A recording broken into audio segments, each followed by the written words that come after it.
नमस्कार दोस्तों, अगर आप पालघर जिले या वसई विरार शहर महापालिका क्षेत्र में रहते हैं तो ये खबर आपके लिए बेहद जरूरी है।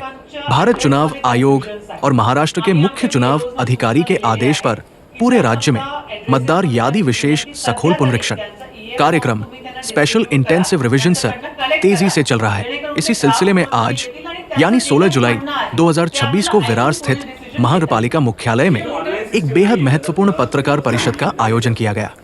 इस बैठक में पालघर की जिलाधिकारी डॉ. इंदू रानी जाखड़ आईएएस और वसई विरार मनपा पदाधिकारी थे मौजूद। ती ऍक्च्युअली बीएलओ ने खात्री करायचं आहे की ते मतदार आहे आणि ते तिकडे राहतात, म्हणून ती हाऊस टू हाऊस व्हेरिफिकेशनची प्रोसेस आहे। काही कागदपत्र हवी आहेत, कागदपत्र हवी आहे आणि ते कागदपत्रांची लिस्ट आपण प्रत्येक एन्युमरेशन फॉर्मच्या मागे दिलेली आहे। ते कागदपत्रांची लिस्ट पाहिजे तर मी आपल्याला हे सर्क्युलेट करते याच्या नंतर। जर नस ते कागदपत्र आपलं पाहिजे तरच आपण त्यांना मॅपिंग म्हणून गृहीत धरू शकतो। आणि जर समजा उलट आदिवासी पाड्यांमध्ये आपला बऱ्याच म्हणजे चांगला मॅपिंग झालाय। आपल्याकडे काही ठिकाणी 100% डिस्ट्रीब्युशन आणि डिजिटलायझेशन झालंय। आपल्याकडे जास्ती मोठा प्रॉब्लेम जो येतोय तो शहरी भागामध्ये येतोय किंवा पेरी अर्बन एरियामध्ये येतोय। स्थलांतरित जे आहेत आदिवासी मध्ये तर म्हणजे इनफॅक्ट विक्रमगड टॉपला आहे। 98% आमचा डिस्ट्रीब्युशन आहे आणि डिजिटलायझेशन पण ऑलमोस्ट 50% झालाय। नेटवर्कचा जिथे विषय आहे तिथे आम्ही एक सेंट्रलाइज ठिकाणी व्यवस्था करून दिलेली आहे। त्यांनी माहिती कलेक्ट केल्यानंतर ते तिकडनं भरतील, पण house to house visit compulsory आपण करायला लावलाय। आणि रुरल भागमध्ये खूप चांगलं काम आपल्याकडे दिसतोय। फक्त पेरी अर्बन मध्ये थोडासा जो विषय आहे, आय थिंक त्याच्यामध्ये एक असं पण आहे की रुरल एरियामध्ये सगळ्यांना एकमेकांच्या बाबतीमध्ये माहिती असते आणि थोडा शहरी भागामध्ये तेच एनॉनिमिटीमुळे बऱ्याचशा लोकांना आजूबाजूला पण कोण काय करतोय कुठे राहतोय हे माहिती नसतं। पण हे गॅपच भरून काढण्यासाठी आपण सगळ्यांची मदत घेतोय। त्यासोबतच आपण आज पॉलिटिकल पार्टीजना पण विनंती केलेली आहे। त्यांचे बीएलएस काही प्रमाणात आपल्याकडे ऑलरेडी उपलब्ध आहे आणि उर्वरित काही बीएलएस त्यांना आम्ही अपॉइंट करण्यासाठी पण सांगितलं आहे आणि बीएलएस ना मदत करायला सांगितलं। पण तुम्ही नव्हता वेळ दिला आणि तो बीएलए तिथे गेला तर एका सोसायटीत 100 ते 150 लोक ऍट अ टाइम भेटतील। डेफिनेटली आम्ही उलट डीडीआर तसं करत नाही। डीडीआरचे जे डीडीआर जी कोऑपरेटिव्ह सोसायटीचे असतात त्यांच्या मार्फत आम्ही ऑल सेक्रेटरीजचे नंबर घेऊन दिलेले आहेत आणि त्यांना पण ऑल सेक्रेटरीजची एक मीटिंग घ्यायला लावली होती। त्या अनुषंगाने ते सेक्रेटरी लिस्ट देतील आणि ते कोऑर्डिनेट करतील आणि आमचा बीएलओ आणि सेक्रेटरी त्यांचं कोऑर्डिनेशन करण्यासाठी आम्ही बीएलओ सुपरवायझर पण नेमलेले आहेत आणि आमचे एआरओ पण नेमलेले आहेत आणि हीच सूचना आम्ही सकाळची मीटिंग मध्ये त्यांना दिली। पर्टिक्युलरली सॅटर्डे संडेला ही ऍक्टिव्हिटी आपल्याला जास्ती मोठ्या प्रमाणात करावी लागते कारण त्या दिवशी आमच्या लोकांना पण सुट्टी असते, मग ते नेमपणे काम पण करू शकतात। सध्या काय ना बीएलओ फोन उचलत नाही कारण त्यांची पण चूक नाही कारण 1000 लोकांनी त्यांचे नंबर घेतले। एका तुम्ही बोलले 1200 लोक आहेत, 1200 लोक जर कंटिन्यू फोन करणार तर बीएलओ वेडा होतो, तो फोन उचलत नाही। समजा मी आता सध्या मला नाईट शिफ्ट आहे, मी सकाळी नेहमी फोन करतो बीएलओ उचलत नाही, माझी आणि त्याची भेट होत नाही, म्हणजे लोकांनी करायचं। आज आम्ही सूचना दिलेल्या आहेत की कारण आपला जो इकडचा भाग आहे त्यातले लोक मॅक्सिमम कामाला बाहेर गावी जातात, तर सॅटर्डे संडेला म्हणजे जेवढे लोक भेटू शकतात आणि सकाळ आणि संध्याकाळच्या सत्रामध्ये जास्तीत जास्त बीएलओनी त्या भागामध्ये काम करण्यासाठी प्रयत्न करावा। त्यासोबतच पोलिसांची मदत घेऊन, पण काही ठिकाणी असं होतं की आपल्या लोकांना तिकडचं माहिती पडत नाही, पण पोलीसचे लोक असतात ते पण मदत करतात, आपले सफाई कामगार असतात ते पण मदत करतात। तर लोक शोधण्यामध्ये या सर्व यंत्रणेचा त्यांनी मदत घ्यायची आहे आणि यासाठी आम्ही बीएलओ सुपरवायझर्स पण नेमलेले आहेत आणि एआरओ पण नेमलेले आहेत, ते पण या कोऑर्डिनेशनला त्यांना मदत करतील। एक प्रश्न ये है कि कई ऐसे बीएलओ जो चार्ज लेने को तैयार नहीं थे और चार्ज लिया उन्होंने तो काम का उनका स्पीड बहुत स्लो है। उनका ये ड्यूटी है कि घर घर जाना चाहिए, लेकिन वो कहीं एक जगह बैठ रहे, अभी कई लोगों का उनके कांटेक्ट नहीं हो पा रहे, तो उस वजह से लोगों को दिक्कत आ रही है अपना फॉर्म हासिल करने में। सभी जो बीएलओ हैं आज के डेट में ज्वाइन हो चुके हैं और सभी काम कर रहे हैं और उनके काम की मॉनिटरिंग हम लोग बहुत ही बारीकी से कर रहे हैं। कहीं पर भी बीएलओ अपने काम में दिरंगाई नहीं करेंगे, ये सख्त आदेश है और अगर वो दोषी पाए जाएंगे तो उनके ऊपर कार्रवाई भी होगी, ये भी इंस्ट्रक्शन दे दिए गए हैं। और साथ ही साथ ऐसी संधि आए ना, ये भी इंस्ट्रक्शंस दे दिए गए हैं। मुझे लगता है कि अभी काम की गति बढ़ेगी। आप लोगों ने भी अभी आई थिंक बीएलओ जो है उनको सहकार्य की भूमिका अगर हमने रखी तो इस काम में हमें ज्यादा मदद हो पाएगी। मैडम दूसरा प्रश्न ये है कि चंद दिनों पहले एक प्रेस नोट आपके कलेक्टर ऑफिस से आया था कि कोई भी राजनीतिक पार्टी इसमें हस्तक्षेप नहीं कर सकती है। और जिस तरह से अभी आपने कहा कि राजनीतिक पार्टी की हम मदद ले रहे हैं, क्या राजनीतिक पार्टियां वो अपना वोटर बढ़ाने या वोटर घटाने के लिए इसमें प्रभावित नहीं कर सकती है? Received इसके लिए क्या 105 rupees on मैंने Google आपको Pay कहा for कि business. राजनीतिक पार्टी की हम मदद ले रहे हैं, उनका कॉपरेशन ले रहे हैं, जो कि ईसीआई गाइडलाइंस के हिसाब से एक्सपेक्टेड है। जब हम कोई भी वोटिंग भी हमारे पोलिंग स्टेशन में रहता है तो भी हम बीएलए अपॉइंट करते हैं। बीएलए अपॉइंटमेंट और बीएलए की मदद से या Received 15 rupees on Google Pay for business. Activity होती है तो ये ज्यादा ट्रांसपेरेंट और इंक्लूसिव एक्टिविटी होती है। और इसी के हिसाब से ईसीआई का भी यही बोलना है कि हमारी जो भी इंफॉर्मेशन है इन दी एंड वो पब्लिक डोमेन में जाने वाली है। तो ये पूरा एक ट्रांसपेरेंट प्रोसेस है। जितना इसमें रिकॉग्नाइज पॉलिटिकल पार्टीज और लोग इन्वॉल्व रहेंगे उतना ये प्रोसेस ट्रांसपेरेंट होगा। But at the same time हमारे सभी लोगों को इसको लेकर के भी सख्त निर्देश है कि कहीं भी किसी भी प्रकार का जो आपने बताया प्रभावित करना या हस्तक्षेप करना, इस तरह की जो चीज है वो एंटरटेन नहीं की जाएगी। और आज भी मीटिंग में हम लोगों ने इसके बारे में स्पेसिफिकली इंस्ट्रक्शन दिया है। हमारे लोगों ने न्यूट्रली इसके अंदर काम करना है और इसको इंश्योर करना है। ये सवाल क्यों आ रहा है? इसमें क्या हुआ है, पश्चिम बंगाल में जब एसआईआर प्रक्रिया हुई उस दरमियान क्योंकि सुप्रीम कोर्ट तक मामला गया और बहुत सारे सवाल खड़े थे।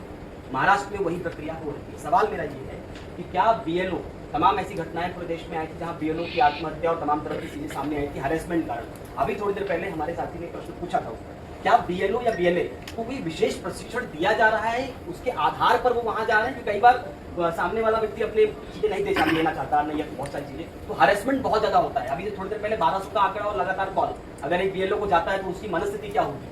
तो ऐसे में उस बीएलओ को क्या विशेष प्रशिक्षण दिया जा रहा है या वो ये सारी चीजें झेल सकता है और कर सकता है? बीएलओ जो है उन सभी को प्रशिक्षण दिया गया है। अपना जो 20 जून से लेकर 1 जुलाई तक का समय था, उस समय में हम लोगों ने उनका प्रशिक्षण दोबारा से लिया है।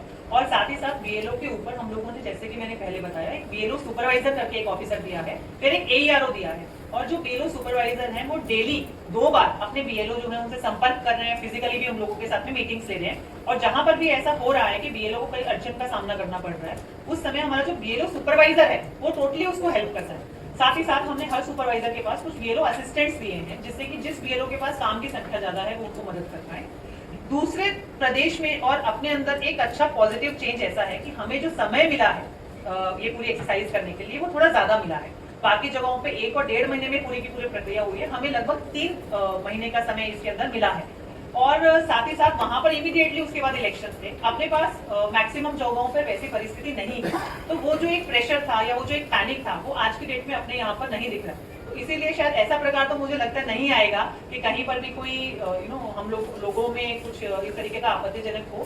साथ ही साथ हमारे जो बीएलओ उनको हमने प्रशिक्षण किया है, बट डेफिनेटली उनके सामने जो काम है वो बहुत बड़ा है, उन लोगों के ऊपर भी जो टेंशन है वो बहुत बड़ी है। ऐसे में आप लोगों का और जनता का बहुत इंपॉर्टेंट होगा कि आप समझ के लें कि वो किस टाइप की परिस्थिति में है और उनको मदद करें। बीएलओ बहुत सारे ऐसे हैं जो हमारे संपर्क में भी हैं, जो अभी वर्तमान में मानसिक संतुलन उनका गड़बड़ है, ऐसे बहुत हैं जो हमारे संपर्क में, उनके बयान भी हैं, बातचीत भी है। सवाल ये है उनकी सिक्योरिटी का क्या?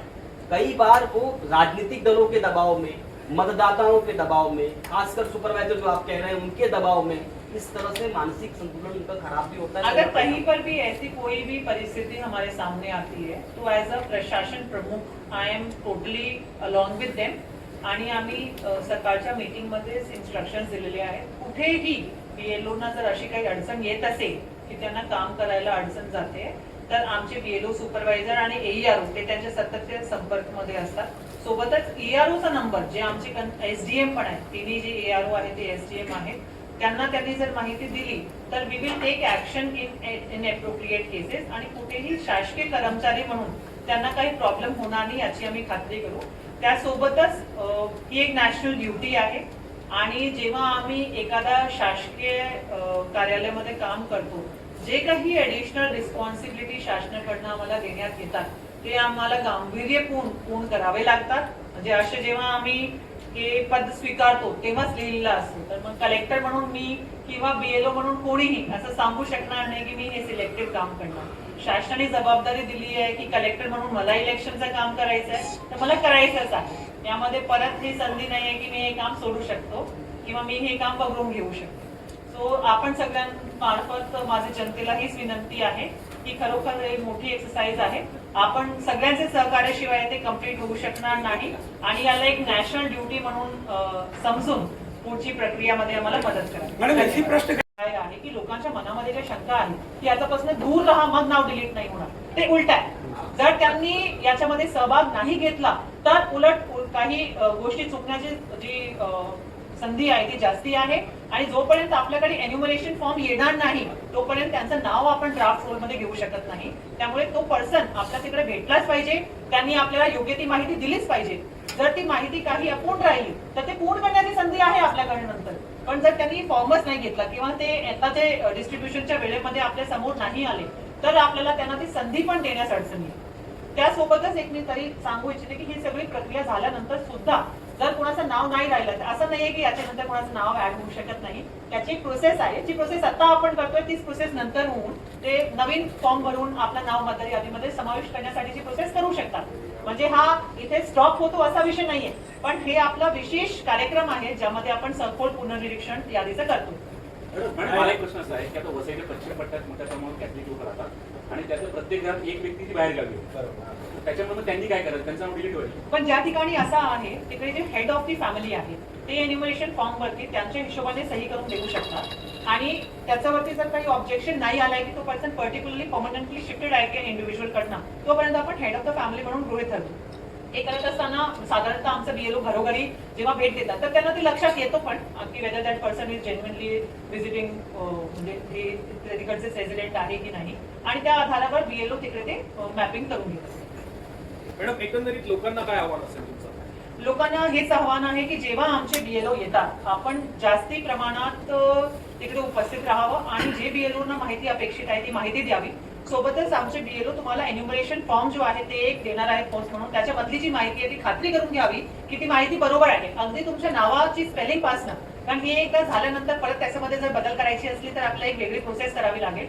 इथे उलट एक चांगली संधी आहे की प्रशासन दारी येतोय, मग आपण त्या संधीचा जास्तीत जास्त पॉझिटिव्ह उपयोग करा आणि आपली जी मतदार यादी आहे त्याला अचूक करण्यासाठी आम्हाला मदत करा.